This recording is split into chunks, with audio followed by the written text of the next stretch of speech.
Hi friends, I'm with Fred.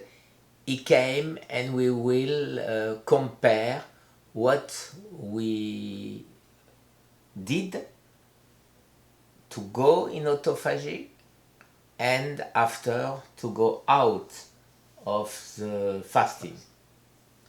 Yeah, so basically, what Guy and I did when we were actively fighting cancer is to mix a healthy diet, mostly ketogenic type diet, and with a lot of fasting.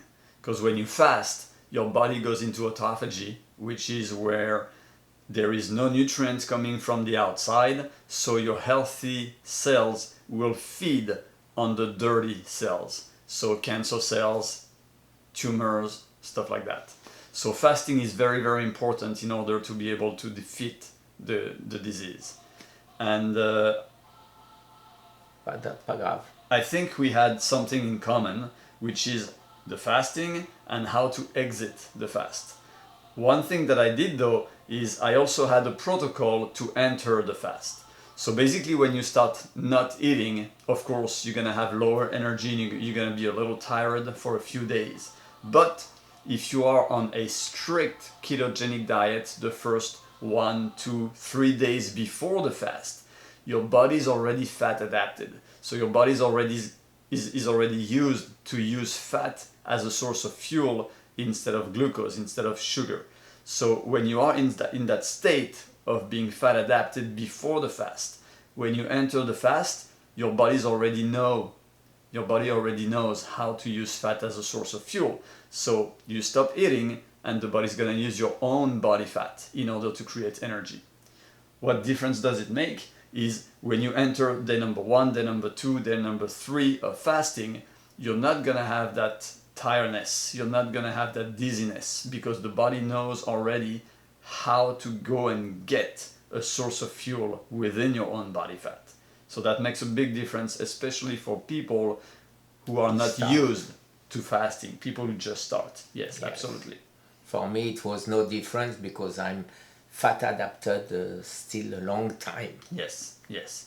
And then after the fast, whether you choose 3 days, 15 days, 21 days, it doesn't matter. It depends. Okay, everybody's different. It depends the situation, the emergency, the reserve that your body has, the weight that you weight. So that there's a lot of different ways of approaching the fast.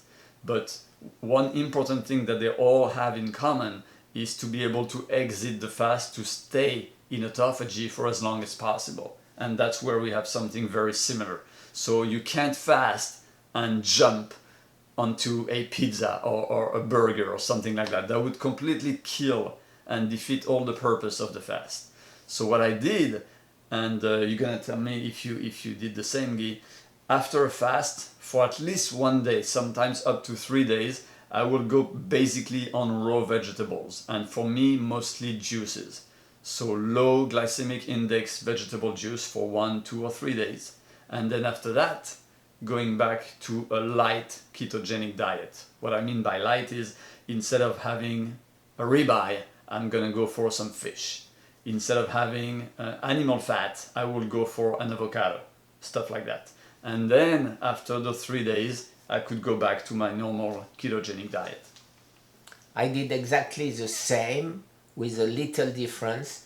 I ate the vegetable raw, but complete vegetable, not in form on juice. Yeah. That's the only difference. And that's one of the difference between us, is you needed the fiber, but me, because I had a colon cancer and my colon was very inflamed, the fiber was very painful for me. So I consume most of my vegetable in a form of juice. Yes. Yes. And perhaps I do longer 4-5 days with raw vegetable before introducing more protein, fish, salmon, eggs, sardines, things like this. Yeah, yeah. But also we need to remind our audience that you were fighting a stage 4 cancer with metastasis. So that's different. My stage 3 was already a pain in the butt, but for you Yeah, you had to be super, super strict because according to regular medicine, you had no chance of survival. You're not supposed to be here today. No, So- 4 years after. Yeah, so being strict is part of the game. That's why we need to be very serious. That's it. That's it.